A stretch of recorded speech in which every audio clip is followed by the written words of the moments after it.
사실은 똑같은 이야기를 반복할 수밖에 없는 몇 가지가 있습니다. 우리가 신앙생활을 한다고 할 때 가장 핵심적인 세 가지가 있습니다. 그 세 가지는 첫째가 예배요, 둘째가 소그룹이요, 세 번째가 사역입니다. 혹시 기억나실지 모르겠지만 제가 동그라미 3개를 그린 적이 있었습니다. 동그라미 3개를 그린 적이 있었는데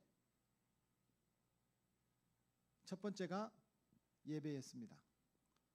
기억나시면 감사하고 기억 안 나면 더 감사하고, 두 번째가 소그룹이었습니다. 그리고 세 번째가 사역이었는데 아마 이 얘기를 하면 기억이 날 겁니다. 부산에 계시는 소그룹에 아주 굉장히 한국적으로 한국교회에 도전을 많이 주었고 목사님들에게 도전을 주셨던 두날개라고 하는 교회 목사님이 계십니다. 풍성한 교회의 김성곤 목사님이라는 분이신데 그분은 두날개를 얘기합니다. 그리고 그 교회 현관에 보면 흰부리 독수리를 쫙 그려놨습니다.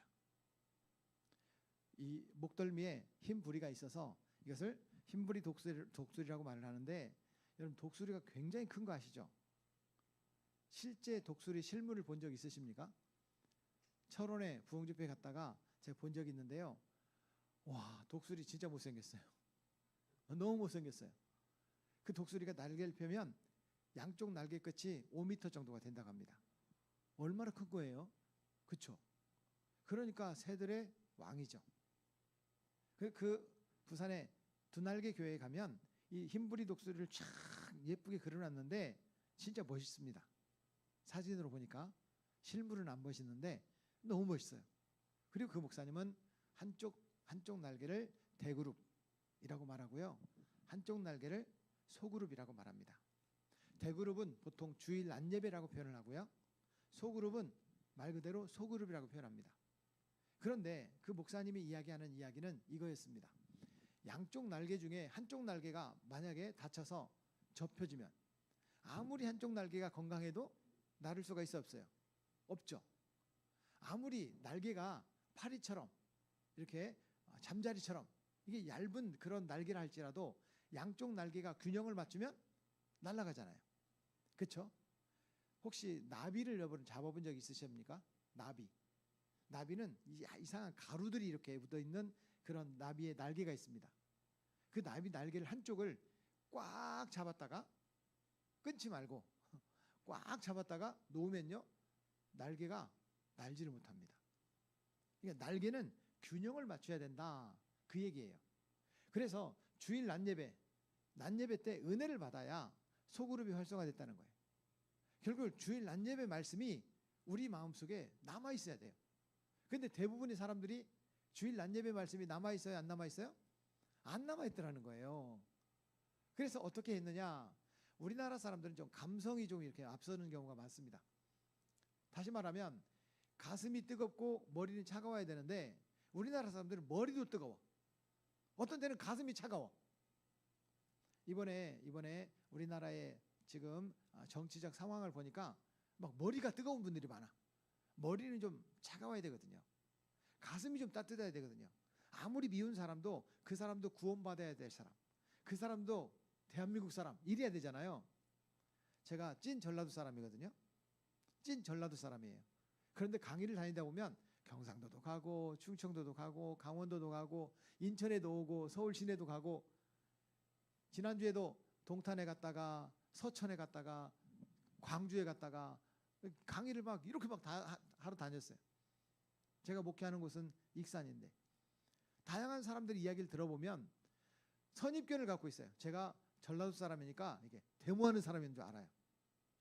저는 예수파예요. 예수파. 여당도 아니고 야당도 아니고 예수파예요.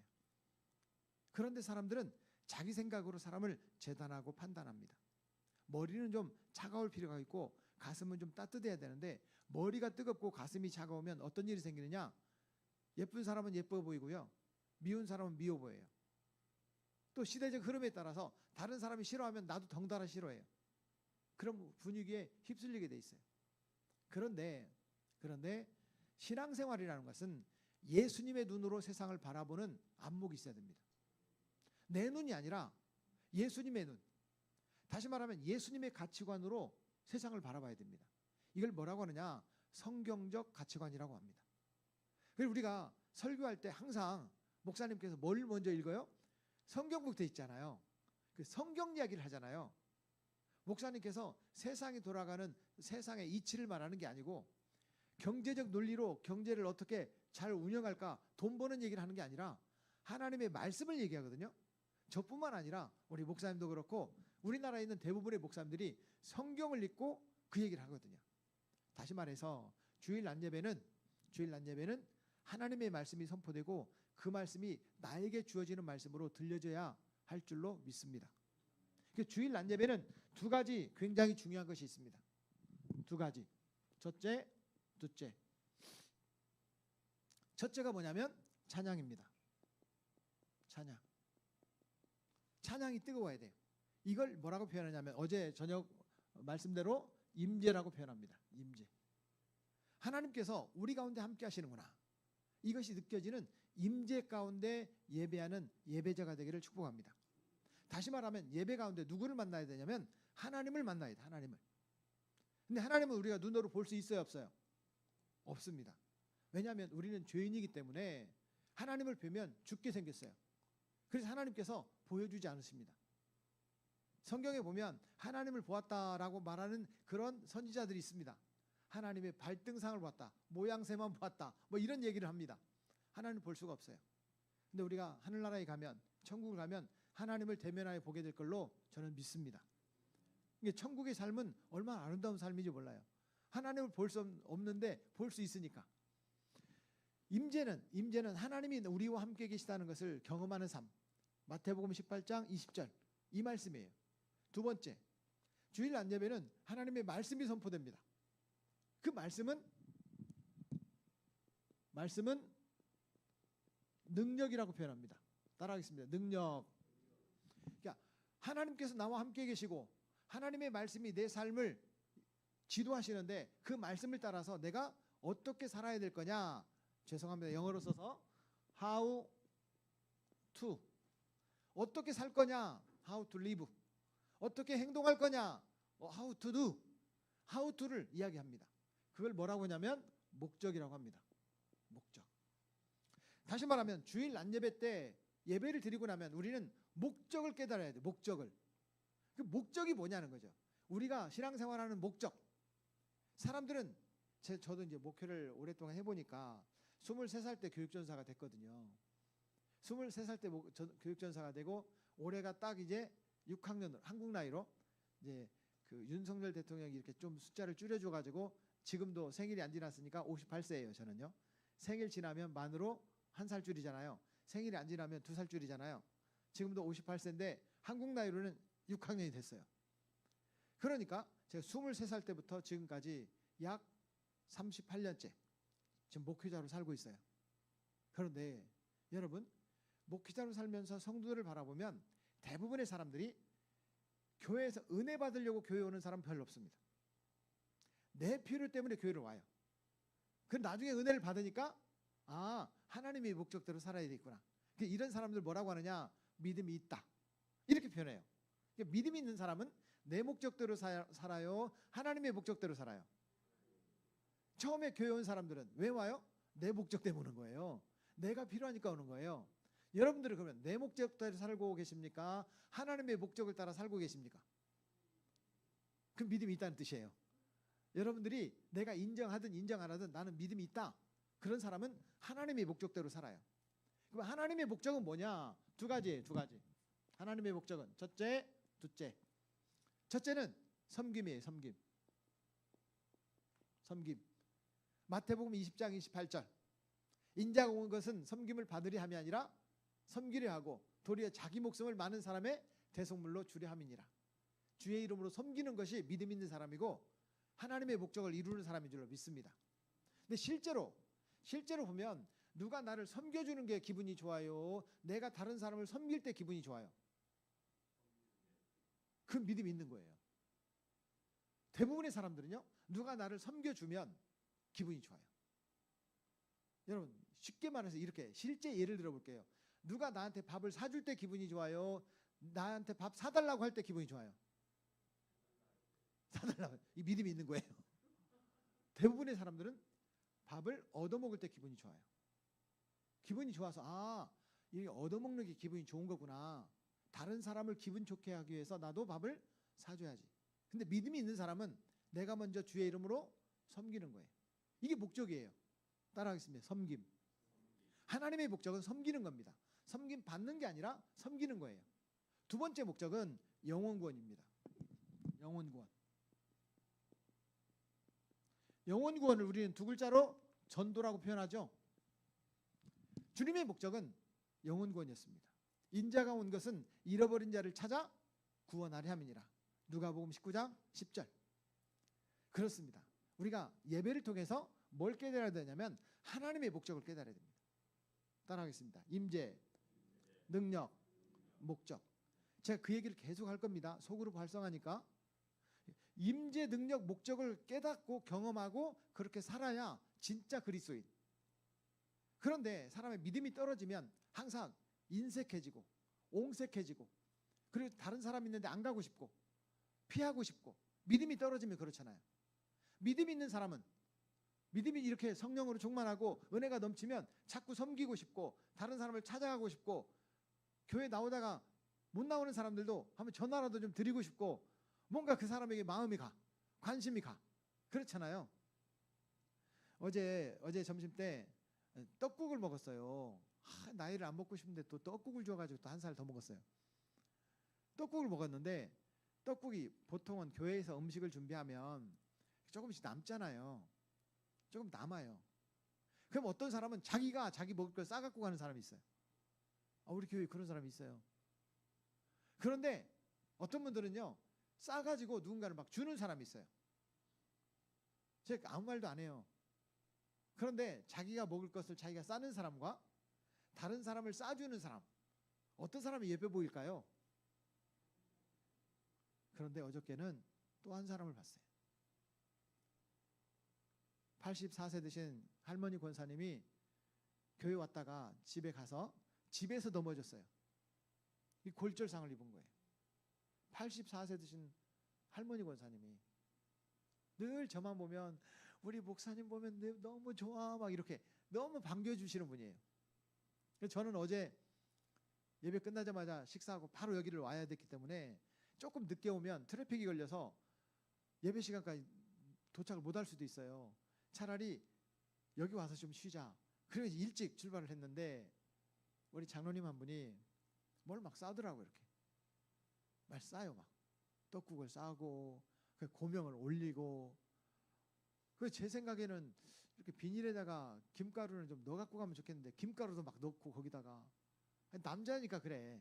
여자분 같으면 이렇게 비닐에다가 김가루를 따로 가져가셨으면 좋겠는데 그냥 거기다가 김가루도 아예 넣어. 옆에 있는 한 분이 이렇게 말하는 거예요. 문 권사님 갖다 드리시려고요? 맞다고. 근데 우리 장로님은요 68세예요. 우리 권사님은요 84세예요. 68세 장로님이요 84세 권사님 섬기려고 교회 못 왔다고 그거 싸가지고 가는 거예요. 너무 보기 좋은 거예요. 여러분 주의 이름으로 섬기는 사람이 믿음 있는 사람인 줄로 믿습니다. 이 자리에 계신 우리 목자 여러분 어떠하든지 목원들을 주의 이름으로 섬기시기를 바랍니다. 우리는 누가 섬겨주느냐? 하나님께서 갚아주실 줄로 믿습니다. 이게 진짜 목자예요. 누가 알아주지 않아도 심지어 담임 목사님께서 못 알아줘도 하나님께서 알아주시면 그걸로 만족할 수 있는 삶, 주의 이름으로 섬기는 그런 믿음의 삶이 되기를 축복합니다. 지난번에도 제가 불렀던 찬송인데 이 찬송을 너무 좋아해요. 그대 섬김은 아름다운 찬송. 이런 가사 있죠. 그대 섬김은 아름다운 찬송, 그대 헌신은 향기로운 기도, 그대가 밟는 땅 어디에서라도 주님의 이름 높아질 거예요. 이런 찬양이에요. 우리가 주의 이름으로 섬길 때 누가 높임을 받아요? 주님이 높임을 받는 줄로 믿습니다. 저 신앙생활을 이렇게 섬기면서 내 돈이 없어지고 내 시간이 없어지고 내 에너지가 없어지는데 그렇게 행복한 거예요. 이게 진짜 신앙생활이라는 거예요. 다시 한번 임재, 능력, 목적 이거를 깨닫는 거예요. 그래서 삶의 현장으로 가서 살다가 누군가 이렇게 내가 간증하는 삶이 돼야 되잖아요. 그게 소그룹인 거예요. 소그룹. 따라하면 소그룹. 소그룹에는 두 가지가 있어요. 정확하게는 세 가지인데 두 가지를 얘기해요. 저는요. 두 가지. 하나, 둘. 첫째는 2명에서 3명이 모이는 거예요. 이거를 만나라고 합니다. 만나. 우리 받은 책 있죠? 받은 책에 뭐라고 써져 있어요? 만나. 성경에 나오는 만나라는 뜻도 있지만 만나서 나눈다는 의미가 더 강합니다. 만나서 나눈다. 다시 말하면 내가 우리 목사님으로부터 받은 은혜의 말씀, 주일 낮예배 때 느꼈던 그 은혜의 말씀, 또 그 분위기를 통해서 느꼈던 말씀, 성도들을 만나고 받았던 은혜의 말씀대로 살았더니 따라하겠습니다. 이렇게 좋더라. 다시 한번. 이렇게 좋더라. 어떻게 좋더라? 이렇게 좋더라. 그것을 함께 성도들과 나누는 거예요. 이게 소그룹이에요. 주일 낮예배는 혹시라도 그런 분이 없기를 바랍니다만 아무리 궁금해도 목사님 설교하는데 목사님 질문이 있습니다. 이런 얘기하면 안 됩니다. 주일 낮예배 때는. 그런데 우리가 그렇게 살아봤더니 이렇게 좋더라는 얘기를 소그룹에서는 자꾸 얘기해야 돼요. 그런데 여러분 이렇게 살고 싶은데 그대로만 사라져요? 안 사라져요? 안 사라지잖아요. 그래서 내가 이렇게 살고 싶은데 기도해 주세요. 소그룹에다가 기도 제목을 내놓는 거예요. 또 한 가지. 소그룹에서 내가 전도하고 싶은 사람이 있는데 그 사람을 위해서 함께 중보기도 해주세요. 그 순서를 오늘 저녁부터 실습할 거니까 오늘 새벽 예배 나온 사람은 반드시 저녁 예배 나오셔야 됩니다. 저녁 예배 나온 사람은 이렇게 새벽 예배 못 나오는 분들이 계시지만 새벽 예배 나오신 분은 저녁 예배 꼭 나오셔야 됩니다. 실습할 거예요. 그래서 2명에서 3명이 만나는 것은 만나. 이 만나를 어떻게 하는데 이걸 배우는 거예요. 만나를 어떻게 하는데. 만나하기 전에 여기에 하나가 더 있습니다. 만나하기 전에 우리가 뭔가를 준비하고 와야 돼요. 은혜를 받든지 살고 오든지 말씀을 어떻게 묵상하든지 뭔가를 하고 와야 되잖아요. 이걸 저는 액츠라고 표현합니다.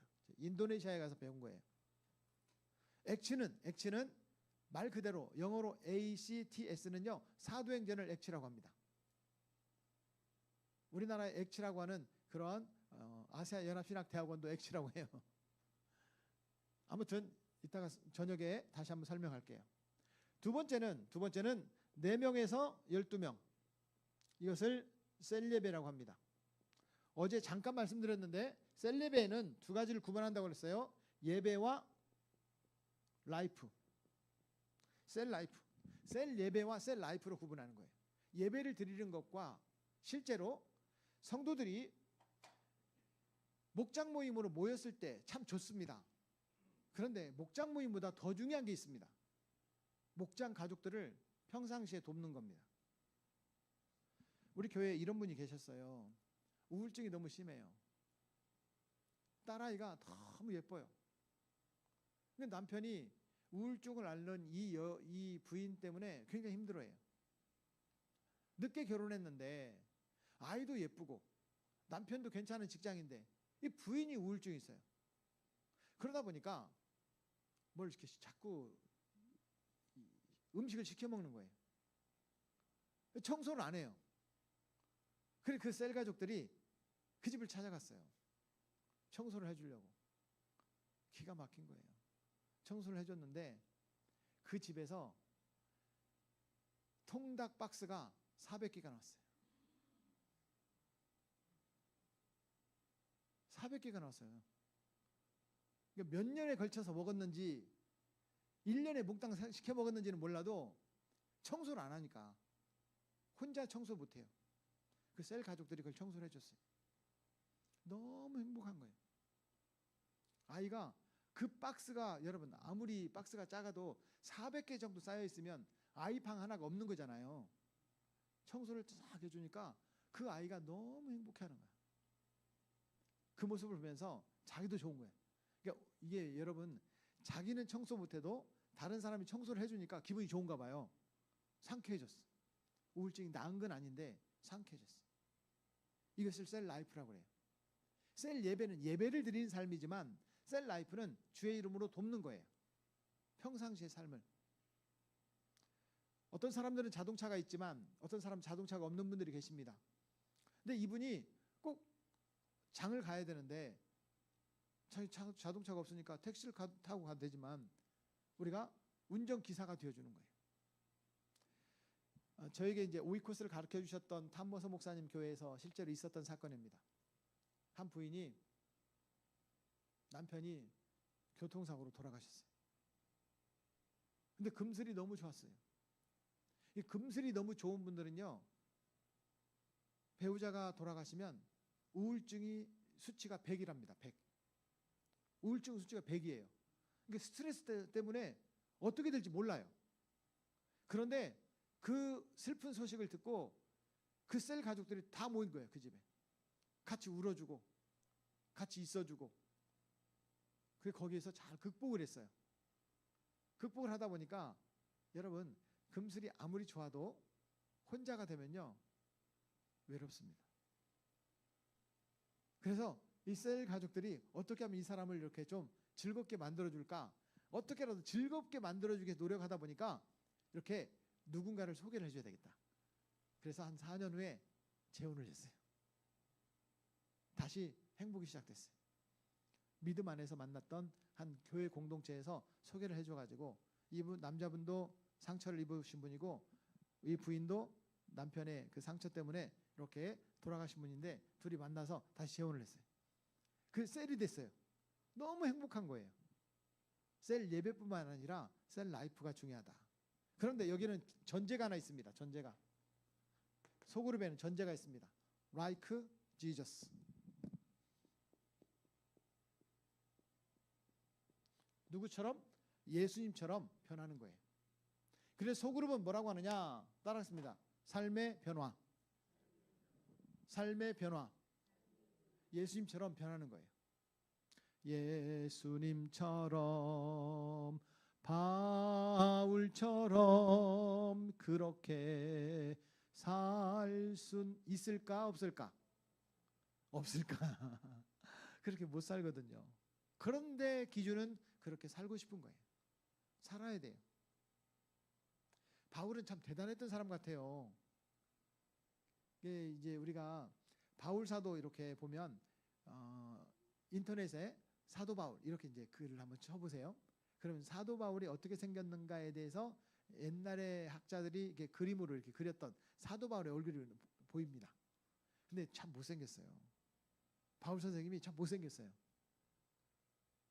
아마도 바울이 살아왔던 신앙생활의 그 여정이 참 힘들었기 때문에 아마 작가가, 그림을 그렸던 작가가 그렇게 힘든 모습으로 그렸지 않았을까. 요즘처럼 카메라로 딱 찍으면 있는 모습 그대로 찍힐 텐데 그런 자기의 신앙이 거기에 투영돼서 사도 바울은 이랬을 것이다 라고 하는 것을 그리다 보니까 좀 고통스러운, 좀 못생긴 모습으로 그리지 않았을까 생각이 드는데, 여러분, 바울은 그런데 자기가 못생긴 모습으로 고통스러운 삶을 살았지만 예수님과 함께하니 너무 기쁘다는 거예요. 어제도 제가 빌립보서 4장 7절부터 12절까지 말씀을 가지고 설교를 했는데, 바울이 감옥에서 빌립보 성도들에게 편지를 해요. 내가 이렇게 힘들고 어려운 가운데 있지만 너희가, 빌립보 교회에게 얘기합니다. 복음의 시초에 나를 도와준 교회는 너희밖에 없다. 내가 너희를 위해서 정말 고맙지만 진짜 하고 싶은 말이 있다. 내가 감옥에 있는데 주 안에서 기쁘다. 너희도 주 안에서 기뻐하고 즐거워하라. 이 얘기를 하는 거예요. 육체적인 현상은 힘들고 지치지만 주님 안에 있을 때 기쁘고 즐거워할 수 있다. 너희에게 말한다. 바울이 편지하는 거예요. 빌립보 성도들아, 주 안에서 기뻐하고 즐거워하라. 사랑하는 여러분, 주님 안에서 사는 것이 행복한 겁니다. 그런 행복을 느끼며 살아갈 수 있기를 축복합니다. 그리고 그 모습을 내 셀 가족들에게, 내 목장의 목원들에게, 내 주변에 있는 오이코스에게 보여줄 수 있으면요, 그 모습이 안 믿는 사람에게 보여지면 전도가 될 거예요. 우리 목장 식구들에게 보여지면요, 야, 신앙생활 저렇게 해야 되는데 도전이 될 겁니다. 나도 주 안에서 기쁜 삶이 될 줄로 믿습니다. 다시 한번 따라하겠습니다. 예수님처럼 삶의 변화, 그렇게 변할 수 있기를 축복합니다. 세 번째는 사역입니다. 사역은 일하는 거예요. 일하는 봉사. 그래서 사역은 영어로 work 아니면 works라고 표현합니다. 근데 works는 전제가 있어요. 전제가. 교회에서 봉사할 때, 교회에서 수고할 때 꼭 기억해야 될 이 한 가지가 있습니다. 그래서 뭐냐면 이름도 없이 빛도 없이, 다시 말하면 나를 드러내지 않고 수고하고 애쓰는 그런 성도가 진짜 믿음의 삶을 사는 거라는 거예요. 이름도 없이 빛도 없이 수고하는 그런 봉사자들을 통해서 교회는 공동체가 유지되고 세워지는 줄로 믿습니다. 그래서 교회에서는 이 봉사를 할 때 두 가지를 꼭 기억해야 될 것이 있습니다. 첫째는 성품이에요. 성품. 사람들은 다 태어날 때부터 성품을 갖고 태어나요. 어쩜 그렇게 똑같은 애기인데도 온순한 애기가 있고요. 그냥 태어난 애기인데 울음소리가 좀 앙칼져. 그런 아이들이 있더라고요. 얼마 전에 이제 송구영신 예배 때 처음으로 우리 교회에 나온 이제 아기가 있어요. 지금 100일이 채 안 지났어요, 아직. 근데 그 아이가 교회로 왔는데 이제 헌화식 이렇게 교회에서 처음 교회 온 날 축복기도 해주잖아요. 엄마 아빠가 그렇게 순해요. 근데 아기를 보니까 너무 순해요. 어떤 아이들은 울 때 막 응애 막 이렇게 막 천지가 막 진동할 정도로 우는 아이들이 있잖아요. 근데 그 애는 얼굴이 응애 끝. 제가 그 모습을 보면서 야, 참 아이 순하다. 첫인상이 참 이 아이가 순하다. 누구 닮았겠어요? 엄마 아빠 닮았겠죠. 그렇죠? 우리도 마찬가지. 이 성품은요, 예수님 닮아야 돼요. 근데 생긴 대로 살아요. 근데 은혜를 받고 성령을 충만하게 되면 우리는 내 생긴 대로 안 삽니다. 은혜로 삽니다. 성품을 따라 우리는 봉사하게 돼 있어요. 또 한 가지는 은사. 제가 올 때마다 느끼는 것이 참 우리 강 목사님 찬양 잘하신다. 은혜가 넘친다. 이런 생각이 들어요. 아니 새벽에 왜 변찮는 주님의 사랑과 이런 찬양을 해? 그렇죠? 근데 그 은혜가 되는 거예요. 여러분, 우리는 각자 찬양의 은사, 가르치는 은사, 봉사함의 은사, 섬김의 은사, 어떤 사람은 찬양의 은사, 그리고 컴퓨터를 다루는 은사, 다양한 은사들이 있습니다. 은사대로 수고해야 돼요. 남의 것을 빼앗지 말고 남에게 내가 잘할 수 있는 것을 다른 사람에게 자꾸 제공해 주는 거예요. 나보다 더 잘하는 사람이 아니라도 그 사람이 잘할 수 있도록 자꾸 돕는 거예요. 이게 여러분 은사를 따라서 사람을 세우는 겁니다. 그래서 따라하겠습니다. 예배, 소그룹, 사역, 이 세 가지의 균형, 이걸 뭐라고 제가 표현했냐면 저는 오이코스다라고 표현했었습니다. 오이코스는 전도가 아닙니다. 따라하겠습니다. 오이코스는 가까이 있는 사람을 소중히 여기는 삶입니다. 여러분 기억나십니까? 오이코스는 세 가지 뜻이 있다고. 친구, 가족, 이웃이라는 뜻이 있습니다. 질문하겠습니다. 친구, 가족, 이웃은 어디 살아요? 가까이 있는 삽니다. 가장 가까운 사람은 A그룹 오이코스라고 합니다. 우리 교회 안에 있는 성도들. 우리 교회 나오다가 지금 방학 중인 성도들, 방학 중인 사람들이 있어요. 그 사람들을 B그룹이라고 합니다. 그리고 전혀 예수님을 안 믿는 사람들, 이런 사람을 C그룹이라고 합니다. 그런데 내 가까이 있는 사람들, 이런 사람을 나의 오이코스. 한 번 더 따라하겠습니다. 나의 세상, 나의 오이코스. 그 사람들이 어디 살아요? 나의 가까운 곳에. 부산에 있는 우리 작은아버지는 그냥 중보기도 하는 거예요. 나의 오이코스가 아니에요. 그분들이 내가 주의 이름으로 섬기고 주의 이름으로 다가가서 내가 예수 믿으니까 이렇게 좋더라를 말할 수 있는 그 사람들이 가까이 있어요. 가까이. 우리 교회로 충분히 초청할 수 있는 그 사람들이 나의 오이코스예요. 멀리 있는 미국에 있는 내 친구, 라스베가스에 제 친구가 하나 있어요. 내과 의사인데 그 친구를 위해서 제가 지금도 기도하고 있어요. 고등학교 때 계속해서 기도했었고 한국 교회를 종교개혁을 하자. 저랑 둘이 이렇게 손잡고 다니면서 그렇게 친하고 수요 예배도 다니고 야간 자율학습 막 이게 예배 드리다 그 야간 자율학습 하다가 예배 드리러 갔다 와서 야간 자율학습 끝나고 집에 가고 이런 친구였어요. 근데 지금 신앙생활 안 해. 저는 지금도 기도하고 있어요. 그 친구가 빨리 돌아올 수 있도록. 그런 친구는 나의 오이 코스가 아닙니다. 내가 기도해 줘야 될 중보기도 대상이지. 내 곁에 있는 그런 사람들. 그래서 예배와 소그룹과 사역을 함께 공통분모로 할 수 있는 이런 것이 뭐냐? 오이코스의 삶이다. 여러분 전도자로 살지 말고요. 그냥 오이코스 삶을 살기를 바랍니다. 하나님께서 내게 붙여주신 사람들을 가까이 있는 사람을 소중히 여기는 삶. 그럼 저는요. 가장 가까이 있는 사람이 누구냐? 제 아내예요. 가장 가까운 사람이 제 아내이기 때문에 전 제 아내가 제일 소중합니다. 목사님들 중에서 오늘 지금 목사님들 중에서 가장 가까이 있는 사람이 누구냐? 우리 담임 목사님. 가장 가까워요. 제가 알고 있는 거, 제가 나누어주고 싶은 거 목사님께 다 나눠주고 싶을 거예요. 가까이 있는 사람을 소중히 여기는 거. 그런 삶이 되기를 축복합니다. 자 그러면 혼자 사는 것은 좋지 않다는 거예요. 오늘 성경으로 돌아가 보겠습니다. 성경에 전도서 4장 7절부터 12절 말씀에 보면 지금 많은 사람들은요. 공동체를 갈망하는 시대를 살아가고 있습니다. 스타벅스에 구인 광고 이 카드가 있습니다. 스타벅스.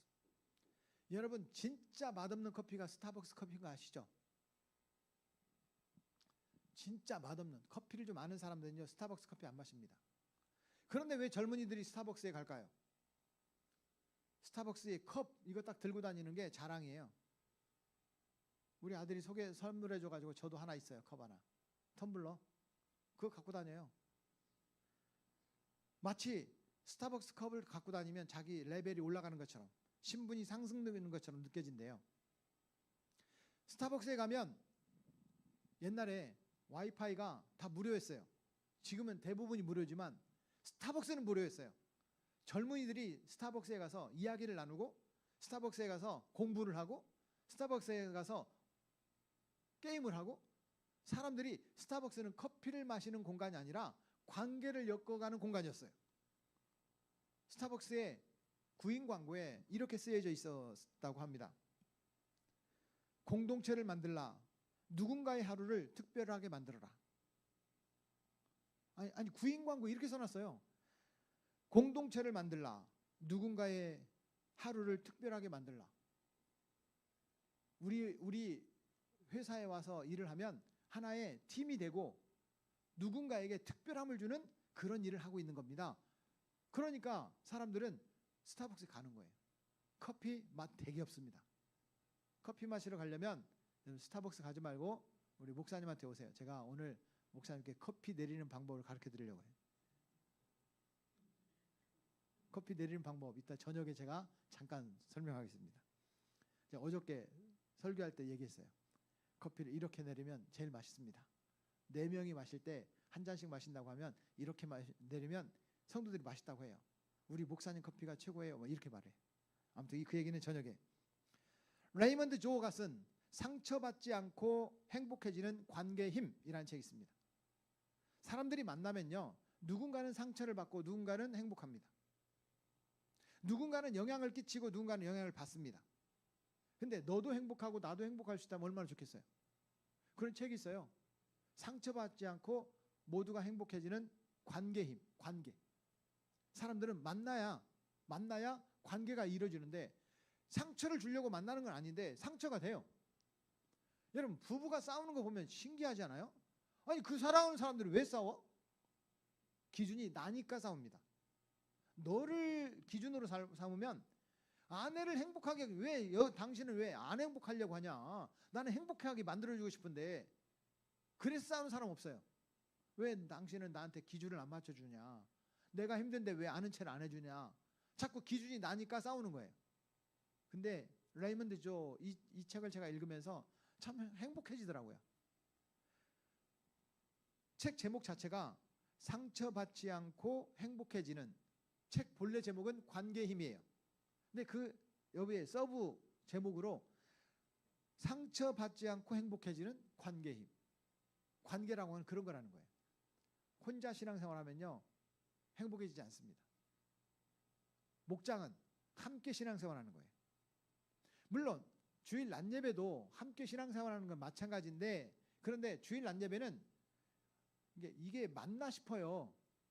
맞나 싶은데 주일 낮예배 때 담임 목사님께서 강대상 이렇게 딱 쓰면 대부분은 목사님만 바라봐요.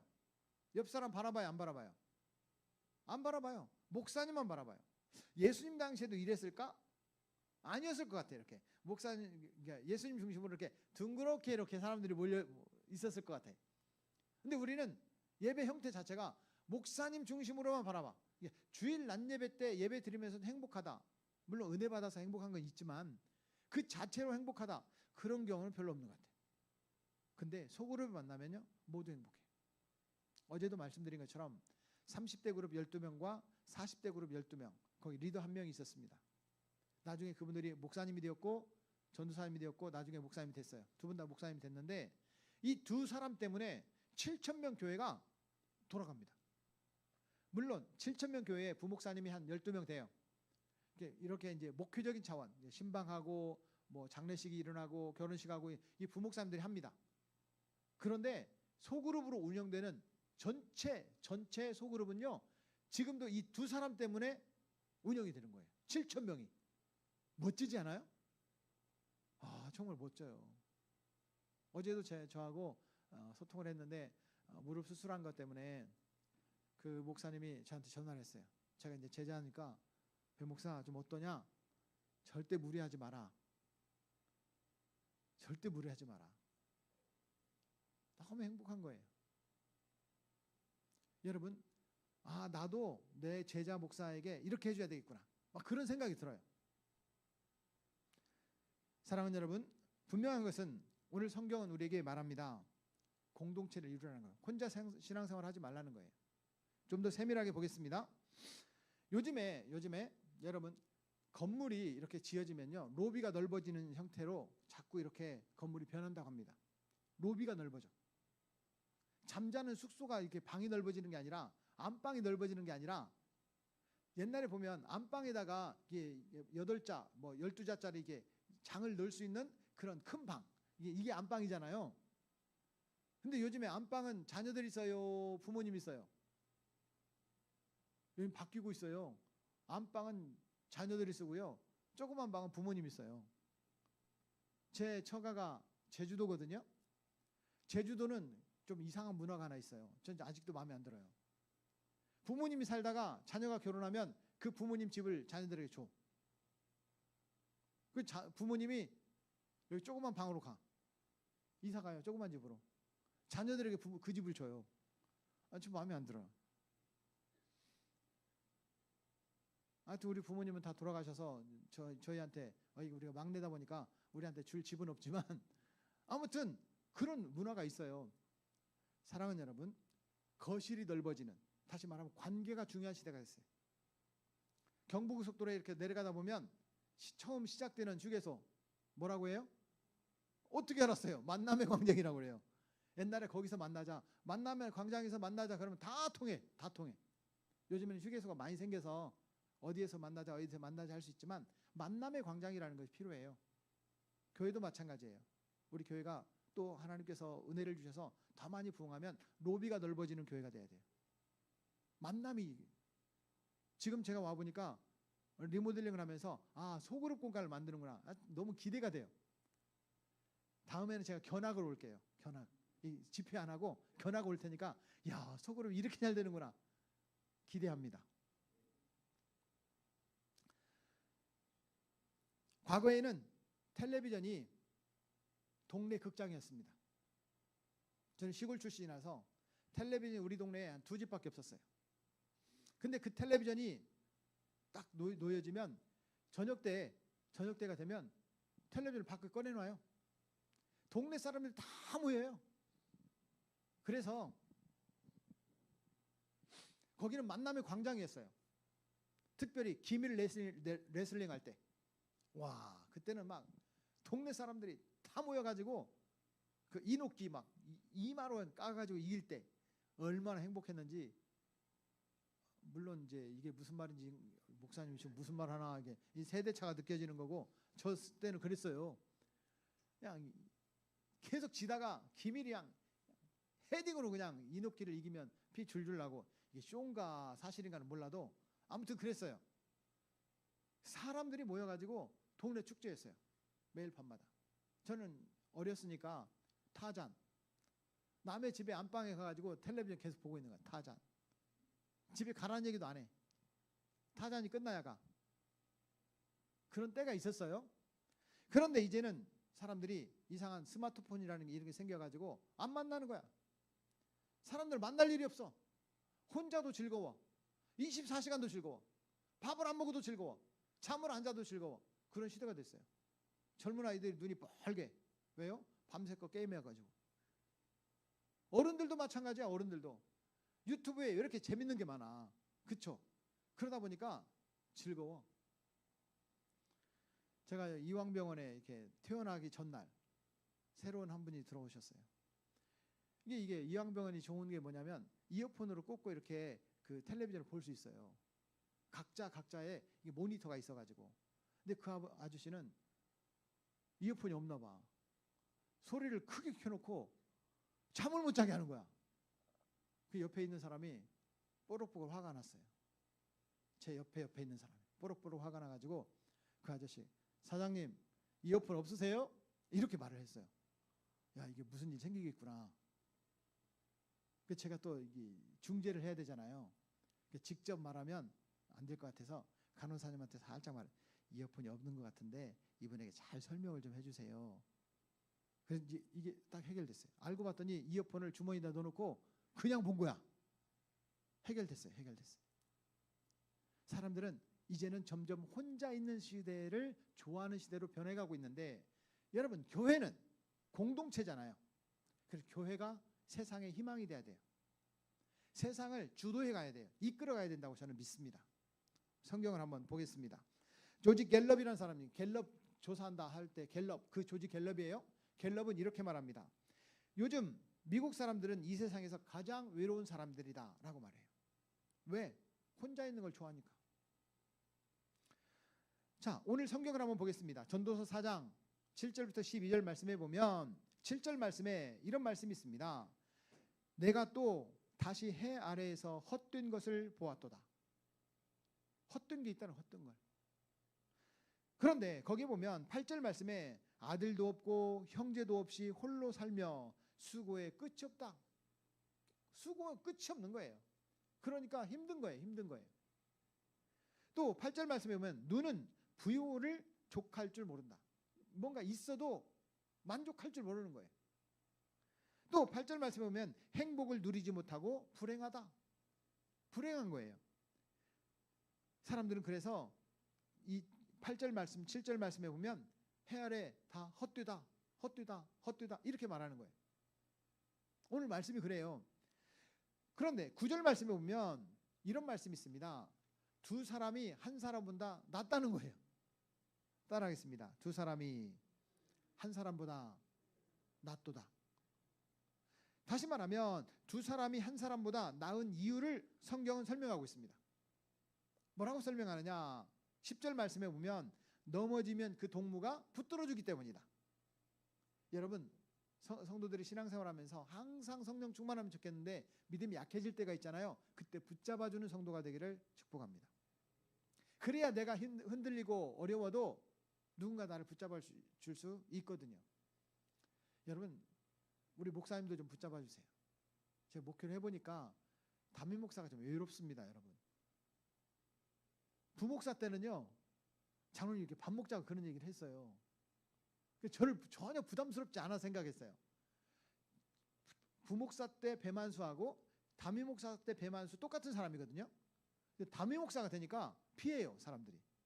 목사님 앞에도 안 앉고 목사님 옆에도 안 앉고 피해. 제 옆에는 항상 사모님 앉으세요. 사모님 앉으세요. 제 안에만 앉혀. 밥 먹자는 사람도 없어. 대신방 할 때만 밥 먹지.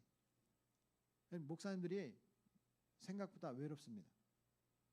그래서 혹시라도 시간 되면 이게 테이크아웃 해가지고 목사님 커피 한 잔 마시려고 왔습니다. 이렇게 드리고 잠깐 있다가 가는 거예요. 좀 사람을 이렇게 행복하게 만들 수 있는 그런 신앙생활. 아주 멋지지 않아요? 그런 신앙생활이 됐으면 좋겠습니다. 가끔 가다가 내가 볼 때 저 사람이 좀 이렇게 얼굴이 무거워 보여. 그럼 먼저 다가가요. 먼저 다가가서 손도 잡아주고 잘 지내시죠? 한마디 인사가 사람을 행복하게 만듭니다. 교회 오면 좀 행복해야 되지 않아요? 근데 은혜도 받지만 좀 행복했으면 좋겠어요. 아멘. 성경은 넘어지면 그 동무가 붙들어주기 때문에 두 사람이 좋다는 거예요. 또 10절에 보면 혼자 넘어지면 화가 있도다 이렇게 말해요. 혼자 있다가 넘어지면요 힘든 거예요. 어제 저는 몰랐는데 요즘에는 기부금 영수증을 많이 떼달라고 하는 시대입니다. 지금 시기가 기부금 영수증을 떼서 이제 요청을 해서 제가 다 만들어서 제 아내에게 맡겨놨는데 성도들에게 이렇게 나눠주려고 가다가 여기에 이제 이 스피커에 있는 줄이 있어요. 나눠주려고 가다가 걸려가지고 대자로 그냥 뻗어버렸어. 제 아내가. 그러니까 아무도 없으면 툴툴 털어서 일어나는데 사람들이 다 봤어. 창피해요, 창피해요. 아프다고도 못하고 안 아프다고도 못하고. 그리고 목양실에 올라온 거예요. 목양실에 와가지고 여보 나 넘어졌어 그러는 거예요. 안타까운 거예요. 사람들은 사모님 어떻게 해요? 라고 하지만 진짜 제 아내를 위해 줄 수 있는 사람은 저라는 걸 알기 때문에 저한테 온 거예요. 누군가 힘들고 어려울 때 정말 힘이 되고 용기가 되어줄 수 있는 행복 공동체, 이게 교회가 돼야 되지 않을까요? 물론 내가 잘나서 내가 좋은 일이 있어서 그걸 자랑하는 삶이 아니라 누군가에게 유익을 주고 도움을 주고 이렇게 힘을 북돋워 줄 수 있는 그런 신앙생활, 그런 신앙생활이 바로 소그룹에서 경험할 수 있는 삶이다 라고 하는 겁니다. 혼자 넘어지면 화가 있다 이렇게 성경은 말하고 있습니다. 또 11절 말씀에 보면 두 사람이면 따뜻하거니와. 우리 교회도 물론 그런 분들이 계실 거라고 봅니다. 부인이 먼저 천국 가시거나 남편이 먼저 천국 가셔서 홀로 계신 분들이 계십니다.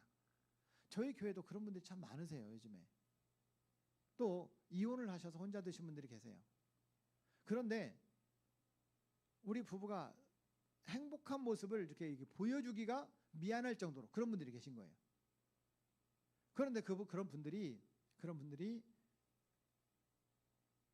행복했으면 좋겠는데 때때로는 외로워 보일 때가 있어요. 혼자 있는 분들이. 그리고 교회에서 정말 서로 친구가 되고 서로 가족이 되어주고 외로움을 느끼지 않을 만큼 행복한 그런 시간들이 좀 있었으면 좋겠다라고 하는 거예요. 그래서 두 사람이면 따뜻하다 이 말은 두 사람이어야 된다는 뜻이에요. 성경은 혼자 있게 만들지 말라. 성경에도 보면 교회에도 보면 혼자 있는 사람이 꼭 있습니다. 밥도 혼자 먹고 예배도 혼자 드리고 이렇게 딱 보면 이렇게 혼자 앉아 있는 분들이 계세요. 먼저 다가가서 함께 파트너가 되어주고 대화도 나눠주고 함께 있어주는 거 굉장히 중요한 신앙생활의 한 부분이라고 생각을 합니다. 12절 말씀은 이렇게 말합니다. 저를 따라서 한번 말씀해 주십시오. 두 사람이면 맞설 수 있다. 혼자는 지는데 두 사람이면 용기가 생겨요. 용기가 생겨. 여러분 여자는 약해도 엄마는 강하다 이런 말 있죠. 아기를 업으면 엄마는요 강해요.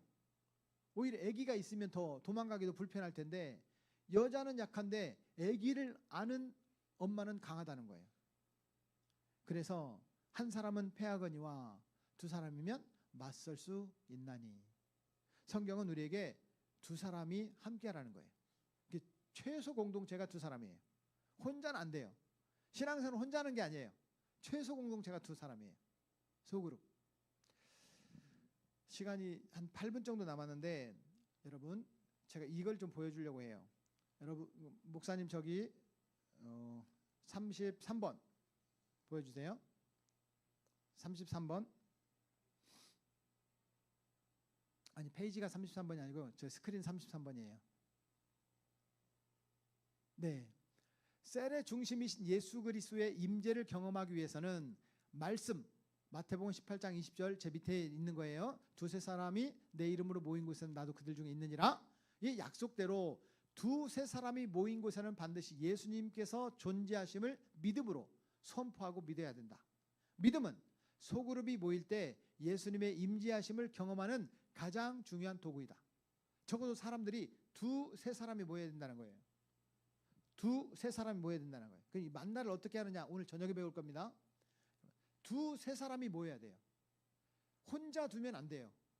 그래서 신앙생활은 함께 할 수 있도록 최소 공동체, 목장 안에 목장이에요. 목장을 제가 주보에 보니까 8개의 목장을 새롭게 편성을 했어요. 그럼 이 목장 안에 보니까 적게는 8명에서 막 여기 8목장, 7목장은 막 엄청 많아 사람이. 이거를 2명, 3명으로 그 안에 목장 안에 2명, 3명으로 나누는 거예요. 어저께 말씀드렸죠. 이건 뭐라고 그랬죠? 공동체. 이건 뭐라고 그랬죠? 이거 약지 상호 책임. 자, 한번 따라하겠습니다. 공동체, 밖으로 전도, 세가족 양육, 상호 책임, 리더. 손바닥은요? 예수 그리스도. 손목은요? 십자가. 십자가의 죽음을 통과하신 예수님이 세우신 공동체 안에 세가족 양육, 상호 책임, 리더십, 밖으로 전도. 이 상호 책임이 상호 책임. 두세 사람이 서로 책임져 주는 거예요. 그게 상호 책임이에요. 자, 그다음요. 어떻게 예수님께 집중할 수 있을까? 믿음으로 인정하고 함께 하시는 주님과 나와의 관계를 인정해야 된다. 왜? 주님이 이곳에 나를 찾아오셨는가에 대해서 인격적인 관계를 먼저 신뢰해야 된다. 오늘도 우리를 부르신 분은 주님이세요. 내가 새벽 예배를 나오고 싶어서 나온 것 같지만, 오늘 집회가 있다고 하니까 나온 것 같지만, 배만수 목사님이 소그룹 활성화를 위해서, 우리 목장 활성화를 위해서 무슨 얘기를 할까 한번 더 들어보고 싶은 생각이 있어서 온 것 같지만, 하나님께서 우리를 깨우셨고 인도하셔서 여기에 오게 된 줄로 믿습니다. 그래서 기대가 되는 거예요. 저는 일어나 보니까 2시 반이네. 2시 반에 교회로 와버릴까? 막 그랬어요. 오늘 새벽에. 조금 더 내가 좀 상쾌한 모습으로, 덜 피곤한 모습으로 설교하려면 좀 더 자자. 일어났더니 3시 15분이네. 에이, 일어나자. 그냥 일어나고 씻고 막. 장로님이 5시 만나기로 했는데 좀 일찍 나왔어요. 한 49분에 나왔어요. 장로님 더 먼저 와 계시네. 제가 먼저 나와 있으려고 했는데 막 기대가 되는 거예요. 사랑하는 여러분, 뭔가를 이렇게 기대할 수 있는, 신앙생활의 맛을 좀 이렇게 기대할 수 있는 삶이 되기를 축복합니다. 그래서 우리 기대해야 돼요. 자, 그 다음, 우리 안에 예수 그리스도의 거하심과 나타나심을 체험해야 합니다. 모든 성도 가운데 예수님이 함께 계십니다. 예수님은요, 편재하신 분이에요. 편재. 누구에게나 함께 계신 분이에요. 제 마음속에도 함께 계시고, 우리 목사님 마음속에도 함께 계시고, 사모님 마음도 함께 계시고, 우리 권사님 마음도 함께 계시고, 우리 성도들에게 함께 계시는 분이에요. 동시다발적으로. 왜 하나님이 함께 계시는 거예요. 그래서 임마누엘이라고 하잖아요. 하나님께서 함께 계시는 거예요. 대그룹 공동체, 소그룹 공동체, 예수님이 함께 계십니다. 하나님 아버지, 성자 예수님, 성령 하나님이 우리 안에 함께 계십니다. 예수님은 12제자와 항상 함께 계셨습니다. 함께 하시는 하나님이에요. 아멘. 오늘도 예배 마치고 하루를 또 열심히 살다가 저녁에 뵙겠지만, 하루 순간순간을 살아가면서도 주님이 나와 함께 계심이 느껴지는 그런 신앙생활이 되기를 축복합니다. 그 다음요, 함께 하시는 예수님은 약속하십니다.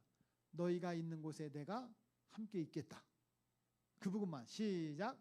너희가 있는 곳에 내가 함께 있겠다. 이것이 하나님의 약속이에요. 여러분, 신실하신 하나님, 신실하신 하나님, 신실하신 주, 나의 주 하나님은 어떤 하나님? 신실하신 주님. 다시 말하면 약속한 것은 반드시 지키시는 하나님이에요. 내가 너희와 함께 있겠다고 말씀하시면 어떤 상황에서 함께 계시는 거예요. 때때로 우리 믿음이 떨어지고 성령이 약해지고 성령 충만하지 못하고 성령이 밋밋하게 느껴지는 거예요. 그때 하나님이 나와 함께 계시지 않는가? 이런 느낌이 있을 때가 있을 겁니다. 제가 요즘에 너무 마음이 아픈 형제가 하나 있어요. 어릴 때 제가 나는 저 사람처럼 신앙생활 하고 싶다 이런 사람이었어요. 저는 그 친구가 먼저 목사가 될 줄 알았어요. 기도원도 같이 갔고 중고등부 시절에 금요 철화도 같이 하고 성경 암송도 같이 하고 이랬던 친구예요. 근데 이 친구는 사업의 현장으로 갔고 저는 주의 종의 길로 갔어요. 근데 여러분 사업이 내 맘대로 돼야 안 돼요? 되면 얼마나 좋겠어요. 그 사람은 금방 대기업 되겠지. 근데 해도 안 되고 계속 안 되네. 빚이 늘어났어요. 이 사람 착한 사람이에요.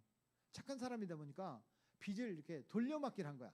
여기서 빌려서 이렇게 받고 여기서 빌려서 이렇게 받고 하다 보니까 빚이 늘어나요, 줄어들어요?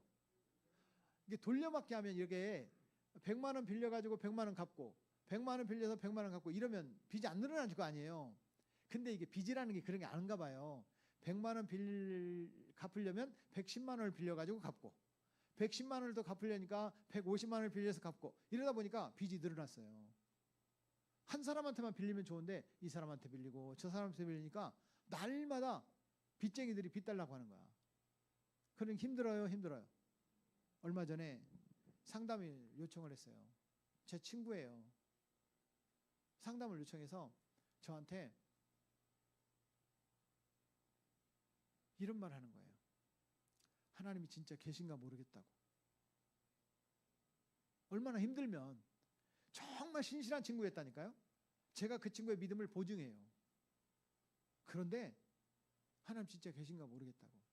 얼마나 힘들면 그렇게 말을 할까. 제가 그 말을 해줬어요.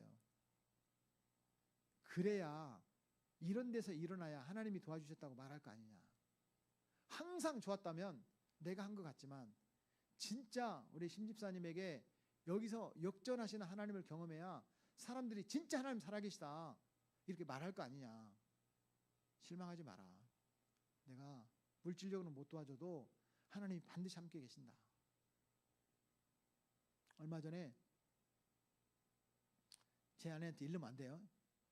은행에서 1,000만 원을 빌려가지고 줬어요. 금방 준다고 하더라고. 금방이 지금 한 1년 3개월 지났어요. 이자라도 매월 준대. 이자라도 한 번 줬어요. 이자 12개월 안 주는 거야 지금. 근데 상호 책임을 지다 보니까 밉진 않아요. 밉진 않은데 안타까운 거예요. 그럼에도 불구하고 하나님이 함께 계신다고 했으니까 그 형제 가운데도 함께 하실 거고 저의 마음속에도 지금도 함께 하십니다. 그 하나님은 우리와 오늘도 함께 계심을 경험하는 하루가 되기를 축복합니다. 주님이 함께 계시면 행복한 거예요. 이것을 여러분 내 가까이 있는 사람에게는 적어도 말할 수 있어야 되잖아요. 아내에게, 우리 자녀들에게, 즉 가까이 있는 우리 장로님에게, 집사님에게, 새신자에게, 내 목장 식구들에게, 목원들에게는 말할 수 있어야 되잖아요. 그것을 정말 간증할 수 있는 소그룹, 그런 소그룹을 한번 만들어 보자는 거예요. 오늘 저녁부터 실습할 거니까 오늘 저녁에 꼭 나오세요. 자, 마지막 결론을 좀 맺겠습니다. 성경은 우리에게 이렇게 말합니다. 성경의 교훈. 오늘 전도서 4장 7절 말씀에는 내가 또 다시 해 아래서 헛된 것을 보았도다. 해 아래에 있는 모든 것들이 헛되더라는 거예요. 하나님이 함께 하시지 않으면 헛되다. 이것은 전도서를 썼던 솔로몬의 얘기가 아니라 지금 나의 얘기고 우리 얘기입니다. 사랑하는 여러분, 말씀의 결론을 맺습니다. 마태복음 18장 20절은 두세 사람이 내 이름으로 모인 곳에 나도 너희와 함께 있겠다고 말씀하십니다. 마태복음 18장 20절이에요. 이 말씀은 이번 집회하는 기간 동안에 꼭 암기하시고 마음속에 새겨놓는, 마음의 비석에다가 신비에 새겨놓는 그런 말씀이 됐으면 좋겠어요. 두세 사람이 내 이름으로 모인 곳에는 나도 그들 중에 있느니라. 그래서 오늘도 나는 누구를 도울까? 우리 목장 식구 가운데, 아니 정말 힘들고 어려운 사람들 가운데 내가 그 사람에게 전화라도 한번 해줄까? 기도가 나와야 돼. 기도가 나와야 돼. 사랑하는 여러분, 오늘도 나는 누구를 도울 수 있을까? 주의 이름으로 돕는 자가 되기를 주의 이름으로 부탁하고